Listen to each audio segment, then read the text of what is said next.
Welcome to our news program. Welcome to Off the Record News.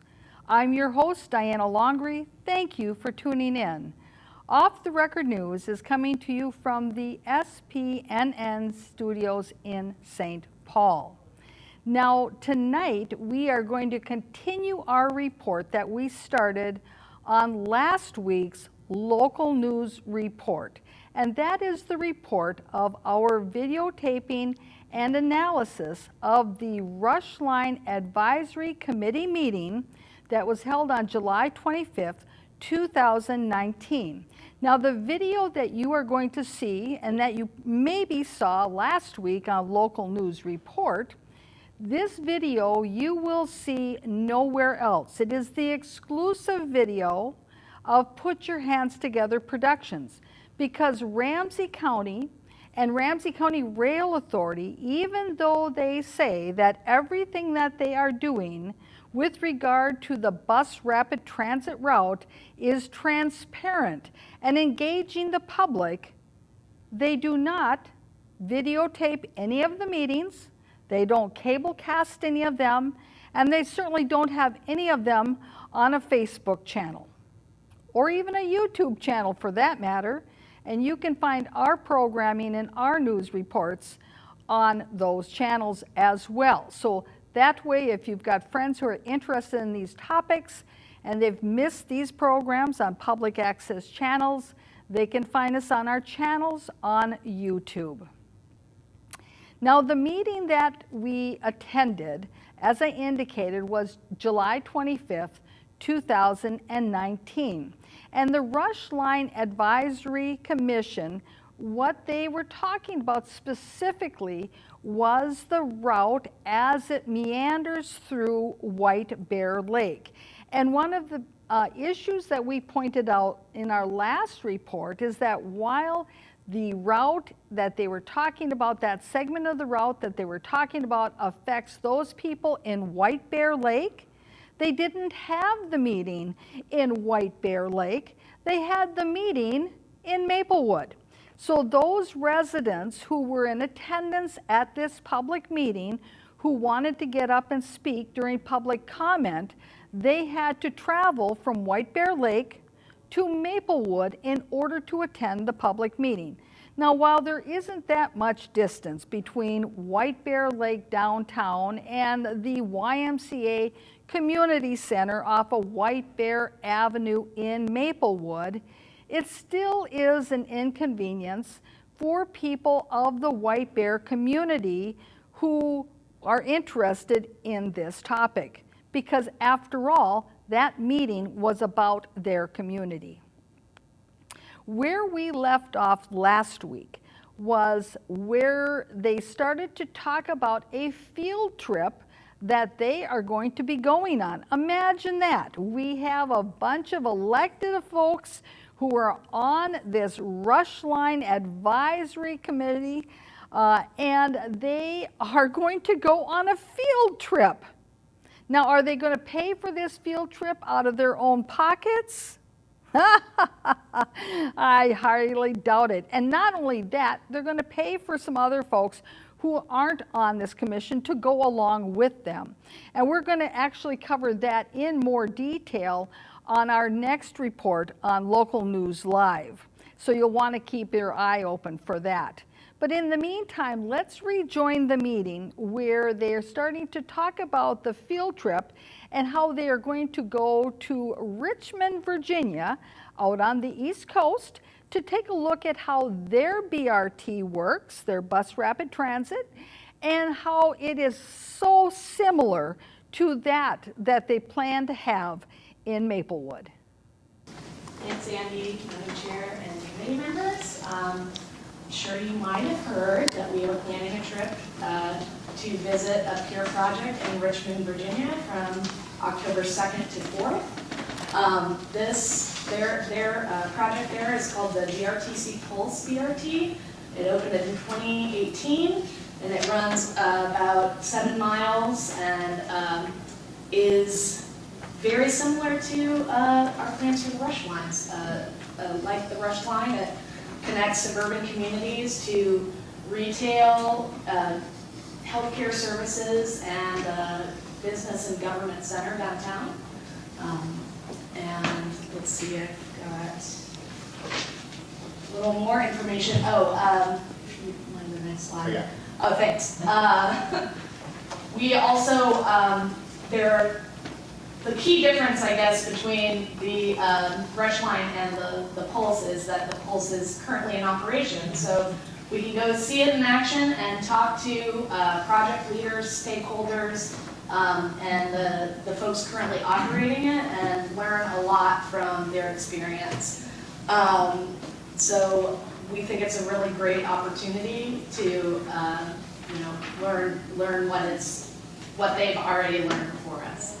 I've got a system map here that shows that, like the Rush Line, it operates both in a dedicated lane, which is that this purple area. Oh no, wait, that's where it runs in mixed traffic. But then as it enters into downtown, it goes into a center running dedicated lane, and then down here in downtown proper, it runs in a bat lane. So curbside, that business access transit lanes. Since they've opened in 2018, they've also had double their expected ridership. So we're hoping to learn a lot about their success, not only with ridership, but with economic development around the corridor, and how they are managing that high demand. I also have a video too, just to give you a better idea. Now, fingers crossed that I can get it to work.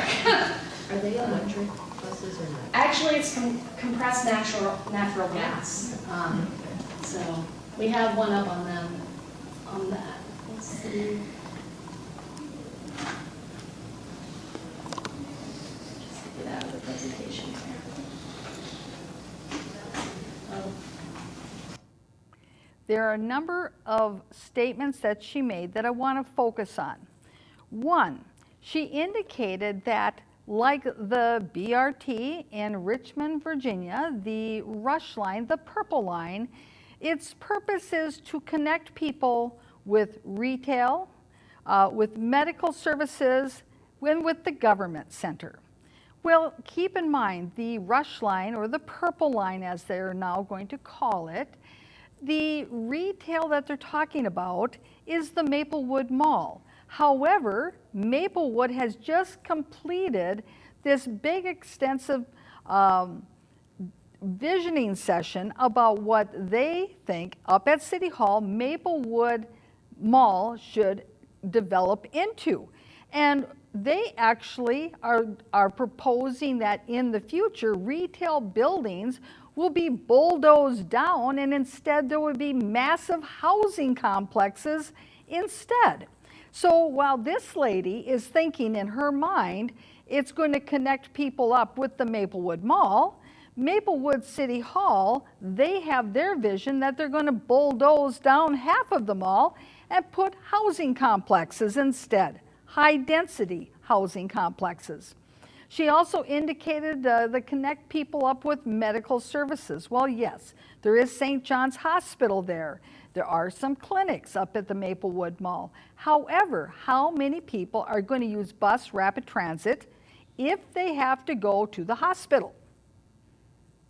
And as we've reported on a previous news program, as you get closer to St. Paul and some of their medical facilities there, well, they don't even have stops close to the medical facilities from the BRT route. So you see, so there's a lot of disconnects here. There's another a statement that she made. She says that the key difference between the bus rapid transit in Richmond, Virginia, and the one that is planned for the Rush Line route between St. Paul and White Bear Lake, that the main key difference is that the one in Richmond, Virginia is operational, that it's going, that it is certainly underway and people are using it. That is not the key difference. That is a difference, but it is not the key difference between the two of them if you're going to do an analysis. I did a little research on the Richmond, Virginia area, and this is what I found. And I think that this is critical to understanding how to compare and contrast the BRT in Richmond, Virginia, with that that's being proposed to go up and down the Bruce Vento Trail. One is that in the last 2 decades, the population of the Richmond, Virginia metropolitan area has exploded to 400,000 people. Now, Richmond, Virginia itself, the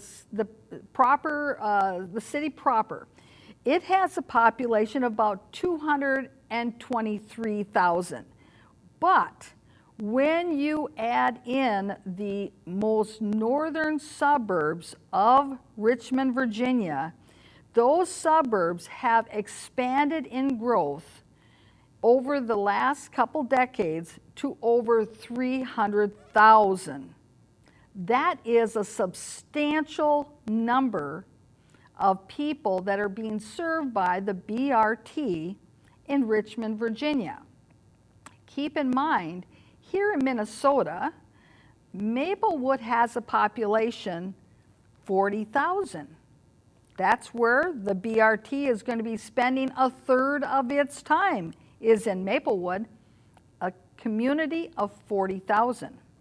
White Bear Lake and its surrounding community has about 20,000. You go a little further north of White Bear Lake, it becomes even less.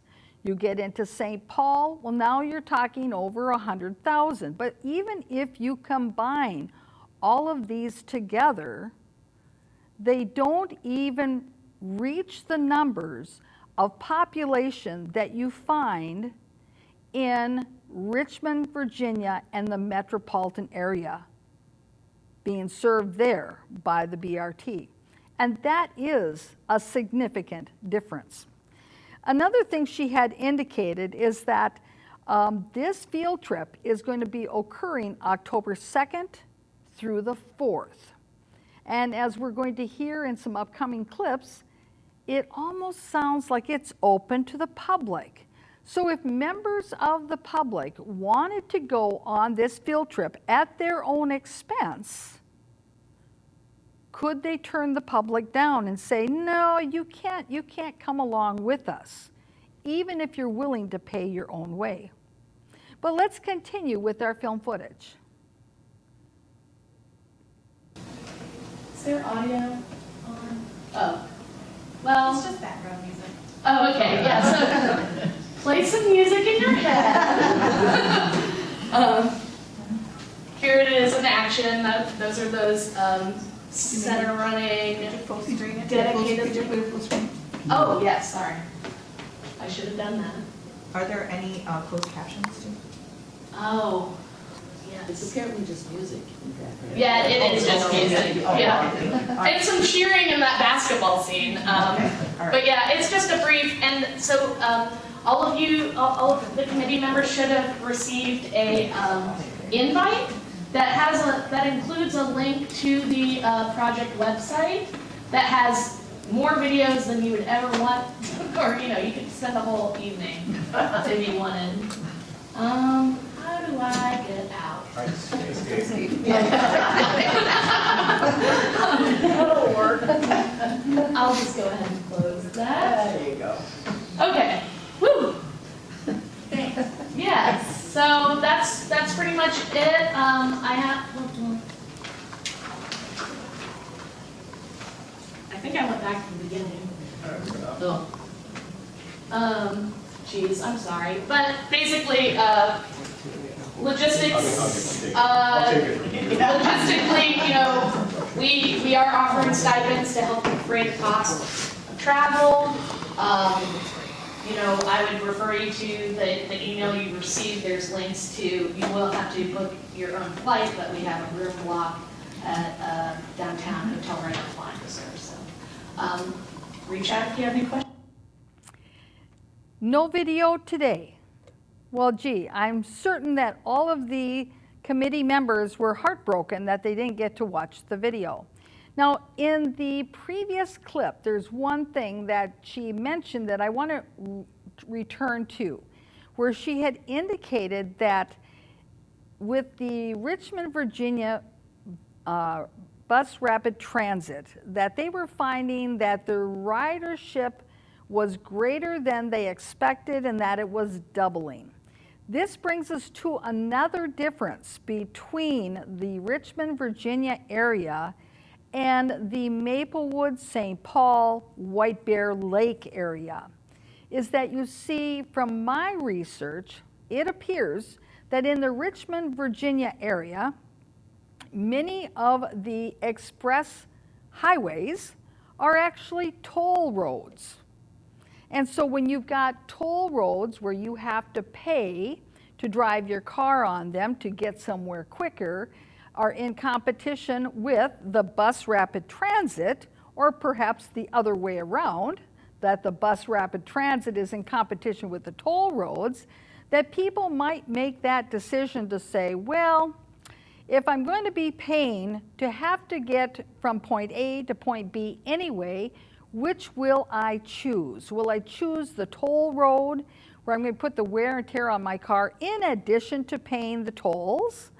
Or will I just take the bus rapid transit? So you see, that also is a significant difference between the Richmond, Virginia area and the St. Paul, Maplewood, and White Bear Lake area. Well, let's continue with our film footage. And Cassie is serving as our Ramsey County point person, organizing the trip and all logistics. So Yes, thank you. any questions for her?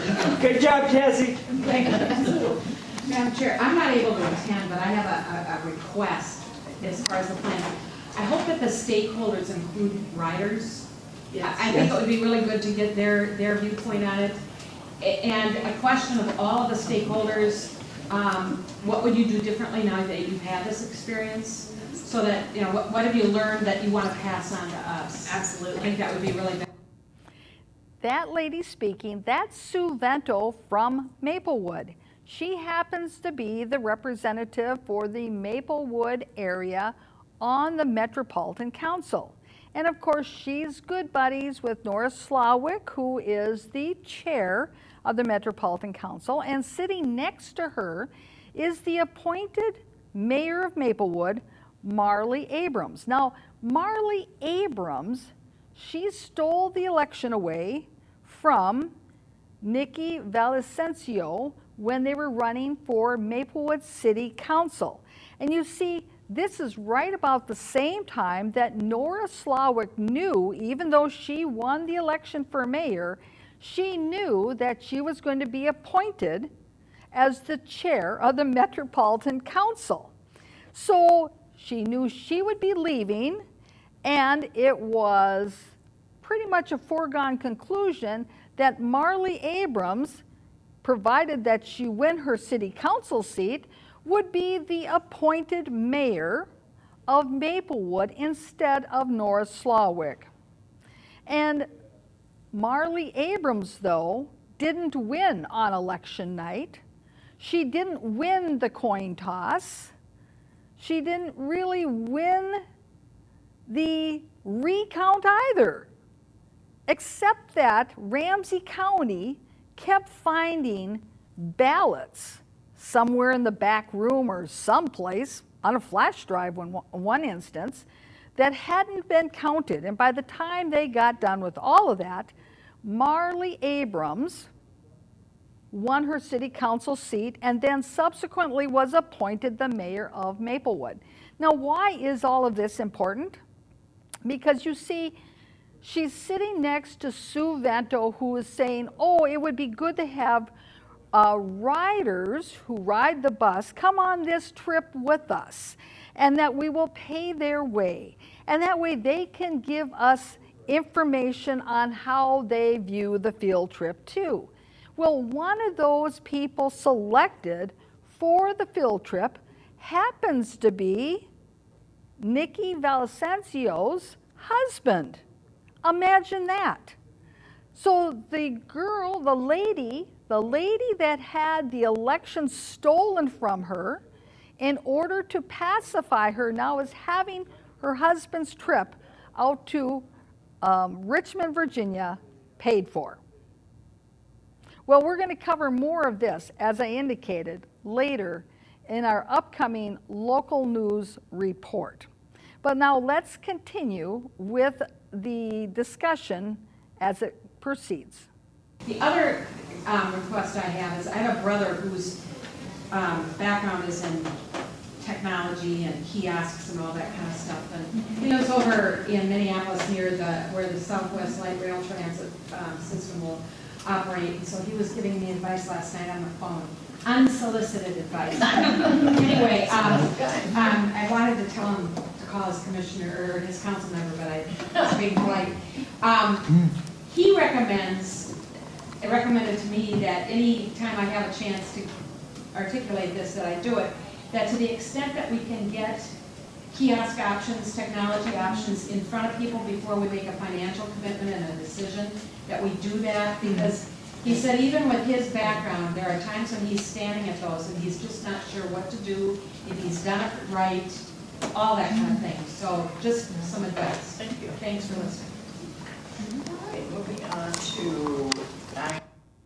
Now that, of course, is good advice. So thank you to Bruce Vento's brother for that very good advice on making sure that as government officials that you've done the proper due diligence to know whether or not the types of kiosks and technology that you've decided to order and that you've been talked into by the sales rep is actually what you think it's going to be, and that it does what you want it to do, and that you have it tested out first by the public, maybe in mock simulations, to see whether or not if it's user-friendly and if the public who it's supposed to serve is amenable to the type of technology that you've decided to buy for them.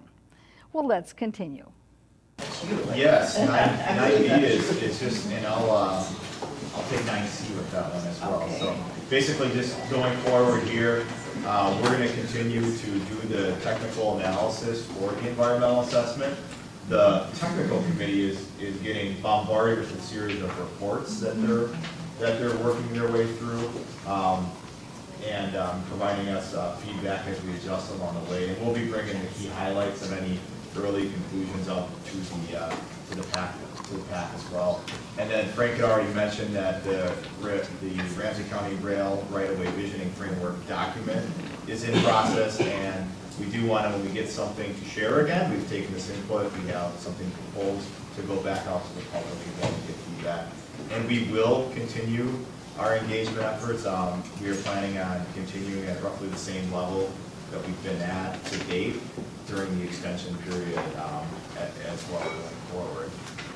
So with that, our next policy advisory committee meeting is scheduled for Thursday, September 19th, which is in approximately 2 months. It is 1 week later, earlier than the typical third Thursday in the month due to some conflicts. Okay. That's it. Yeah, and one thing to note is we're gonna break here, but if members could hang around afterwards for a little while. Our communication affairs consultant is gonna kind of lead us on a discussion about kind of values and things we're hearing about transit, and what this will be helped to inform is eventually some messaging or how we better communicate with the public about the project. You heard the summary of where the policy committee is going from here. What are those next steps? And we also heard when their next meeting is going to be. That's September 19th.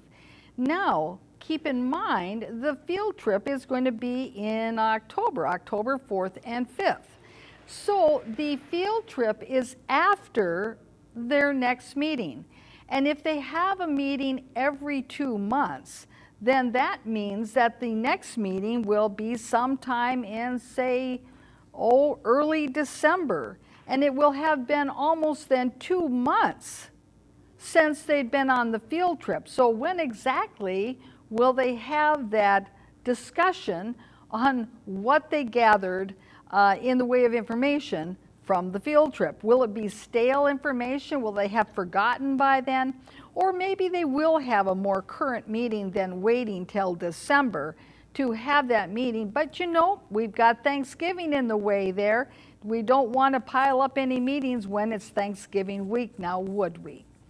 The other thing is that he indicated that they're going to continue their engagement at the same levels that they've been conducting in the past. And as we've reported, generally speaking, those levels of engagement mean that they have their little pop-ups, they have their little meetings, but they don't have anybody at those meetings taking the recordings of what the comments are, or writing down the comments.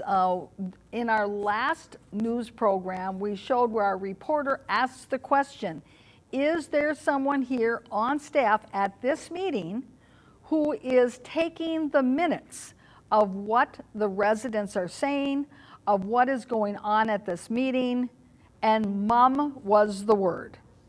Mum was the word. Now, let's continue with our next clip, because here is where they're going to break to take a little rest before they supposedly are going to hear from the marketing guy and have their big discussion on how to talk about this bus rapid transit in the community when they're out and about with their constituents. We'll take a Let's take a break. Is that public or is that private? Is that public or is that private?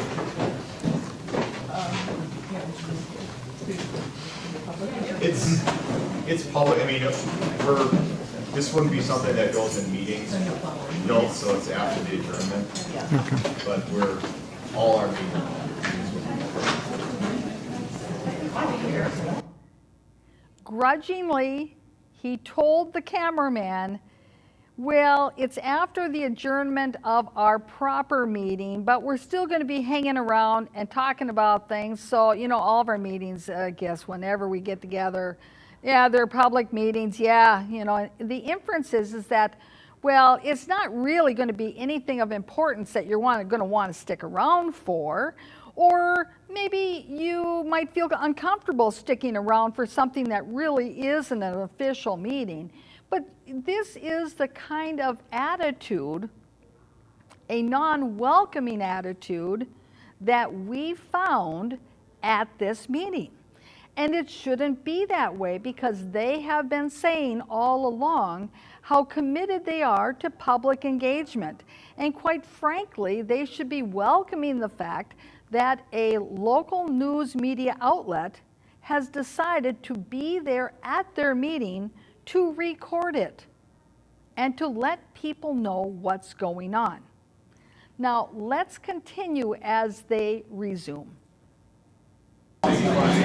So since we asked everybody to kind of hang around today, really just informal as PAC members, as we're thinking about going out there and talking to the public, talking to different constituents groups, what are the things that we're hearing and what are people saying? And we have Brian here.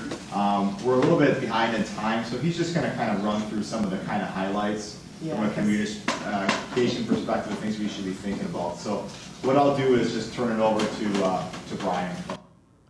Now we hear, after they see that the cameraman is staying for this portion of the meeting, now we hear that they're kind of running out of time, and so the media guy who's got the marketing message is just going to breeze through things. So they're going to cut the discussion short so that way what it is that they wanted to say, what they wanted to discuss, and how they wanted to talk about the sound bites to use in the public to their constituents to sell the project, they don't want it on camera so that you can't hear what sales pitch is going to be thrown at you.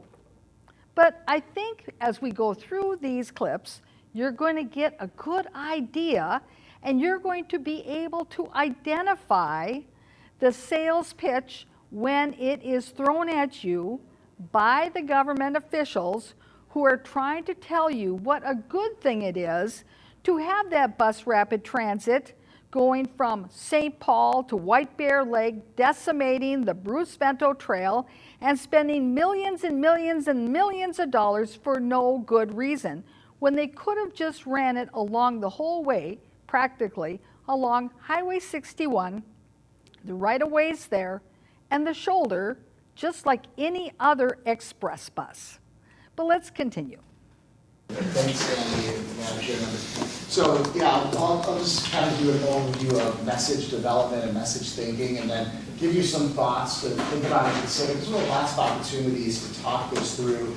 There's, messages that are on the website, but we want to continue to kind of incorporate what we're hearing in our conversations into the messaging, into the conversations around Rushline. So, first up, I worked as a TV reporter before I got into public relations and communications. So I was a TV reporter in Alexandria, Minnesota.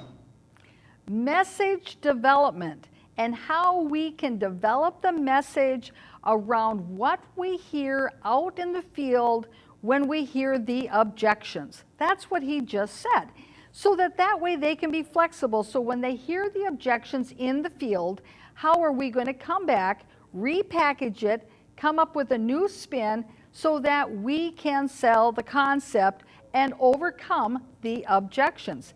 Now, he indicated that in his past life, he was a news reporter up in the Alexandria area. Well, as you know, if you watch our programs on a regular basis, Maplewood just started a whole new communications department within 2 years ago. And who do they have as the head of their big communications department to craft the message, to tell the story? All the same words. Who do they have? But none other than somebody from the news media. So if we have people from the commercial news media moving into government to help the government craft the message, where is the line actually between commercial media news and the sound bites that the government wants to tell you are the news? It's something to think about. Now, let me share with you a little bit about my background. Before I became an attorney, I was a regional field training sales manager. And one of my jobs in that role was to create the message, to listen to the objections in the field, to train my sales rep to overcome objections and to make the sale. And this is exactly what these people at this committee meeting are learning. They are learning from this marketing fellow exactly what they need to do when they're talking to their constituents to make a sale for that BRT, because they know that nearly 70% or more of the people impacted by the BRT and the route are against it. Well, let's continue on and find out how they're going to craft their message and sell you on something you don't want. KCCO TV is part of WCCO. And so that was where we kind of honed our messaging and marketing thoughts and skills. Of course, there were 6 of us who worked at the TV station. We were all between the ages of 23 and 26. And we had I was the news director, the seasoned person was 26. When we did, it was CBS owned and operated TV station, so we get our paycheck from CBS. And we're like, this is the same paycheck that David Letterman gets. I find it fascinating that when he was in the media arena, that he found it fascinating and exciting that he was getting the paycheck from the same company that David Letterman got a paycheck from. What about the same company that Walter Cronkite got his paycheck from? So, as a news person, who did they align themselves with? Comedians like David Letterman or serious news reporters like Cronkite? But let's continue. And some of the reporters from Minneapolis would come up and talk to us about messages. And one of the key things that stuck with me is that the marketing guru Seth Godin talked about the fact that the average American adult right now hears 1 million messages a year. So that's 3,000 messages a day. And those are marketing messages. So those aren't messages that are from a spokesperson or earned media. So Okay, he is talking about marketing messages. So he's not saying that the information that these political figures are going to give to their constituents is necessarily factual information to present to them, to give to them, and comparing that with the intake of information for factual information, but he's comparing it to marketing information and selling something. And that is what he is saying, is that they are going to be out there as emissaries to sell this, to sell the BRT, and that's going to be their job. And so if they want to be successful salespeople, they need to understand who they're in competition with, all the other marketing messages. Well, let's continue. what that means is that having clear and consistent messages is more important than ever. People are just being bombarded with information. And what we tell people when we talk about this is that the average person needs to hear a message between 7 and 15 times for it to sink in. And they need to hear that message in a variety of places. So it's the idea of creating that surround sound where people are hearing the messages in earned media, on social media, in conversations throughout their day, and kind of keep at it, keep after it. So this focuses again on marketing messages, not on the facts of what the BRT could bring if those facts existed. Here's an example. We have asked for statistics on those folks who live along the BRT route within a half a mile, those folks that they say are going to use the BRT, where do those people work? Wouldn't that be an important fact to know? Because if the people who live within a half a mile radius all along the whole BRT route all work along the BRT route, now you have a rationale which then justifies the BRT. But when we asked that question, we were told anecdotally that they know by antidote that there are some people in White Bear Lake who work in St. Paul. Well, that's not a very good statistic to be spending billions of dollars when you already have an express bus that travels along Highway 61, which is going to be parallel to the bus rapid transit route. That's the point, is that the express bus runs parallel to the bus rapid transit route. And yet it doesn't have enough riders for the express bus for people to feel that even maybe whether or not it's justified. Well, let's continue. I want to do the interactive part. So think about some good, consistent messages. So finish this phrase for me. This is an old slogan. GE, we bring good things to life. yeah. Right? So that's what, right, that's a good, clear, consistent message. Or like a good neighbor. State Farm. That's like singing, right? This is the extent of the discussion from this part of the meeting. What you heard just right there, where they got the fill in the blank from the little jingles that they recall from long ago. So what would that jingle be for the BRT? Well, I'll leave that to you to give some thought to it. Now, you may have a jingle that's positive, or you may have a jingle that's rather negative in its message. Let's continue and get some more tips on marketing. So that's what we want to, when we think about those key messages, they're those concise, nicely formed thoughts that include a value and that tie together the value of what you're talking about with the value of what your audience is looking for. So kind of the message construct that we use and we think about when we do things is values, challenges, vision, and solution. So this is, I'd say, write this down if you can, and then think about this, and we'll come back and So the value, what value is the BRT going to address? What value of the community is the BRT going to bolster? They never get to that point of discussing what value that might be.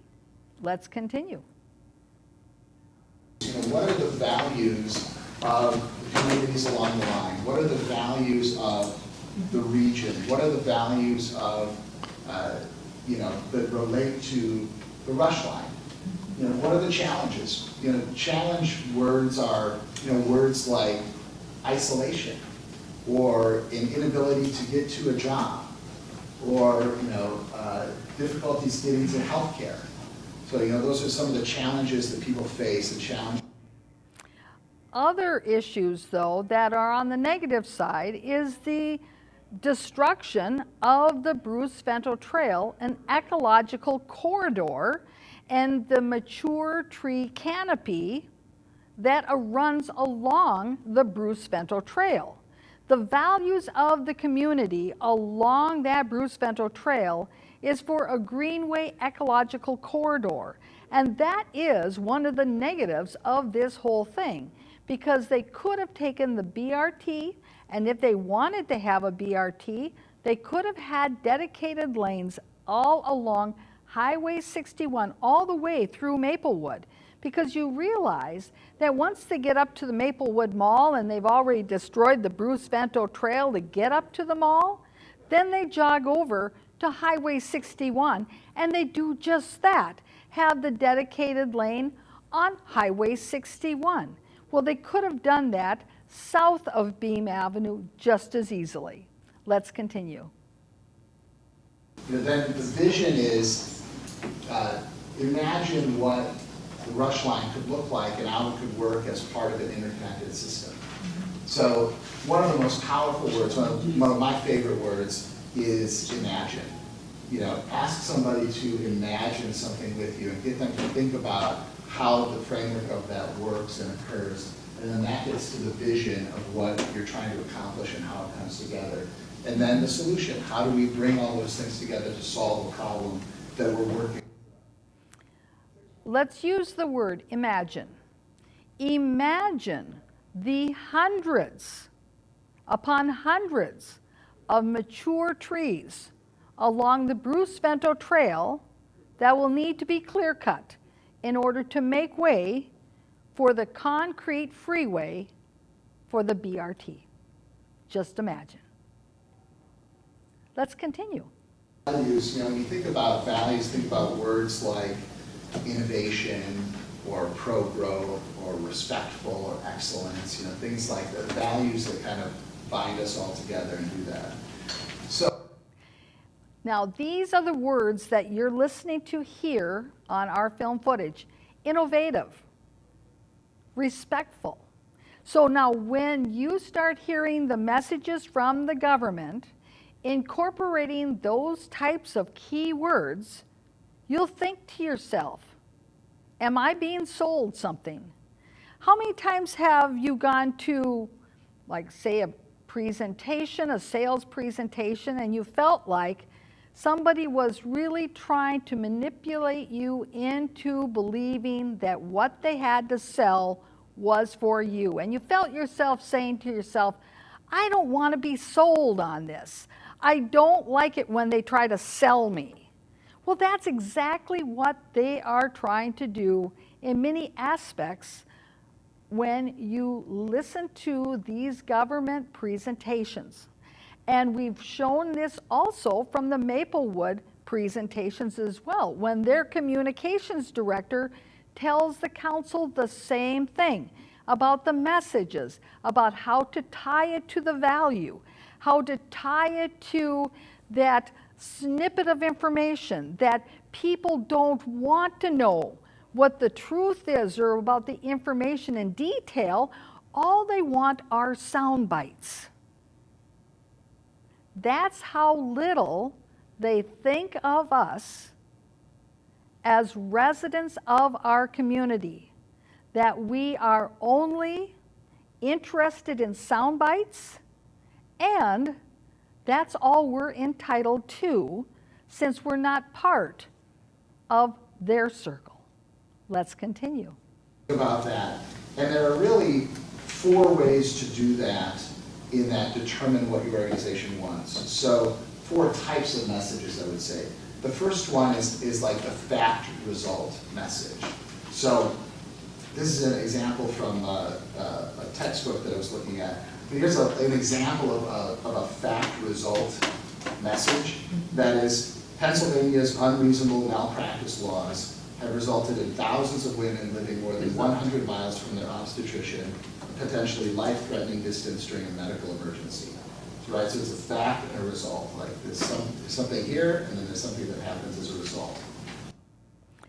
Okay, this is one type of structuring of the message. Keep that in mind as we listen to the second one. Second type of message in there is a problem solution message. So a problem message solution example is something like, Sterling Lake is badly polluted and no longer safe for swimming, but by closing it for 3 years, we can restore it and open it again. So there's a problem, and then right there, the solution, what we're going to do to solve that. With the BRT, they haven't really told us what the problem is. I don't know what the problem is that it's going to fix, because we currently have an express bus that runs parallel to the route being proposed for the BRT. And that express bus, from what they say that the BRT, what the number of stops it's going to have, I'm going to guess that the express bus will be every bit as fast as the BRT will be. So what's the difference? Let's continue. A third type of message is the advocacy or call to action. And an example of an advocacy or call to action message is, more Americans are living in poverty than at any time since the early 1900s. Sign our petition to Congress demanding a fair minimum wage. Right, so make a direct request of the audience to take action, to do something that you'd like them to do. The third type of messaging structure, advocacy, of course. Let's listen to the fourth one. And a fourth type of message is benefits. And the benefit example is, we're taking the hassle out of air travel by offering passengers free schedule changes, more legroom, and Wi-Fi access. Just provide, what are the benefits, what is it that you're looking to do? Now, in thinking about these 4 structures of putting together that marketing message and how to make that sale, and you think to yourself, how could they put this together? Well, will the elected officials put it together? No, of course not. they're going to rely upon the marketing gurus to come up with those little phrases, those innovative and catchy, value-ridden phrases that are just going to tug at your heartstrings and will make your caution fly to the wind. When you think about the bus rapid transit and what a wonderful thing it's going to be after it's destroyed the entire Bruce Vento Trail. So I'm sitting here, and having been that regional field training sales manager, I came up with something. Now, as time goes on, we'll see whether or not if they can come up with what I've come up with using their same principles and techniques. The BRT, innovative driver of medical corridor development for all of us. Now, doesn't that sound like that meets all of the characteristics that they've been talking about? Of course. But it doesn't do that. It doesn't do that. It's not innovative. A bus rapid transit system is not innovative. It's just a different type of bus. Is it a driver for the medical corridor development? It isn't because of the location of the route. The route primarily is down the Bruce Vento Trail, which is located in residential neighborhoods in people's backyards. You're not going to have any medical corridor driven development happening in the backyards of people's homes. It's zoned residential. It's not commercial. The story might have been different if they would have ran it up and down the entirety of Highway 61, which generally speaking is almost all commercial or industrially zoned and would encourage that kind of development. And so are you realistically thinking that there's going to be some driver of change by simply having a fast bus between a couple of clinics in St. Paul and a couple of clinics and a hospital in North Maplewood? Well, let's continue on with his marketing tips. And again, a lot of this conversation we've already been having, so you have a sense of, there's the concept of this is a bus rapid transit line that runs 7 days a week, that's 10 minutes, every 10 minutes during rush hours, every 15 minutes during the rest of the time. It's fast and reliable service, it's primarily in a dedicated guideline, so there's a lot of the key messages are there. But what we want to do over the course of all of these conversations is kind of build those out, flesh those out, and think about the conversations you're having with people and kind of bring other ideas and begin to kind of build on that and add to the discussion. That laundry list that he just gave us are just features that they have as anecdotal features that are what they aspire to have.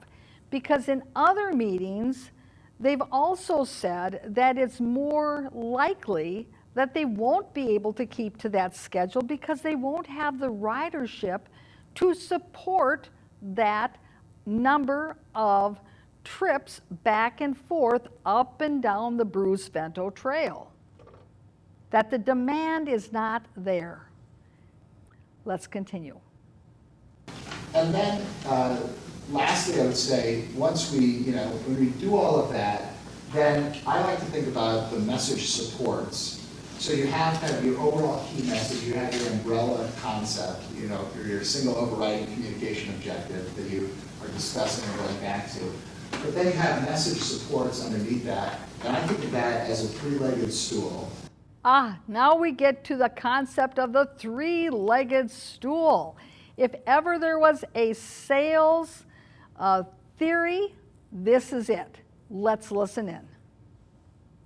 And the three legs there are stories. So stories are anecdotes. And try to think of those as stories of individuals, stories of people, not big broad stories, but try to personalize those stories of people who are impacted and how what you're working on can change their lives. Statistics, so these are all S's. Stories, statistics, and with statistics, again, make the numbers personal or relatable. So when you talk to people about billions and billions of dollars, it just kind of it's hard to fathom, it's hard to gather. Try to relate those down to a person or a family or a business or a nonprofit or an organization. Bring those down to a place that is understandable for folks. And then the third S in the three-legged stool S, stories, statistics. The third one is sound bites. So have kind of sound bites that carry the message through. So. Okay, so here is the three-legged stool. 1, stories. Doesn't that sound exactly like what we've been hearing out of the communications department in Maplewood? We're here to tell a story. So the first leg of this stool is the story, tell a story. The second leg of the stool is dumb down the statistics. Don't make them too detailed. Don't have them be too complicated.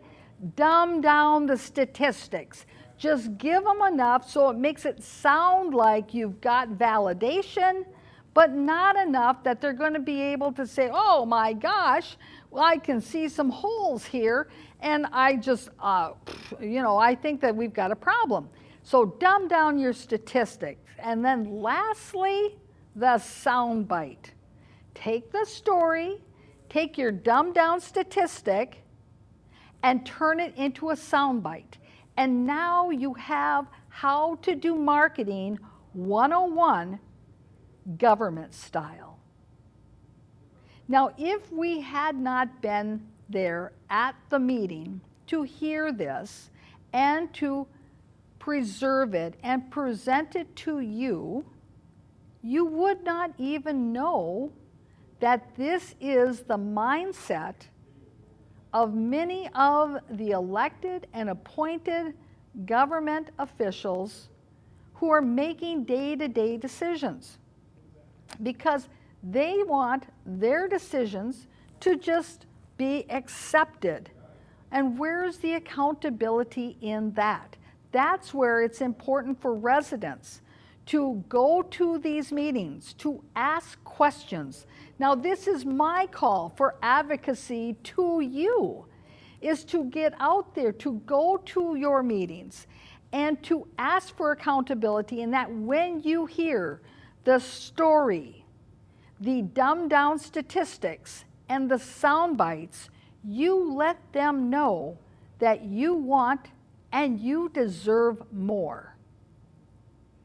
Because after all, these public policy decisions affect you and affect our future generations. Like, say, for instance, the Bruce Vento Trail. Today, it is a gem of a greenway corridor, loved by many people who use it for nature purposes, for recreation.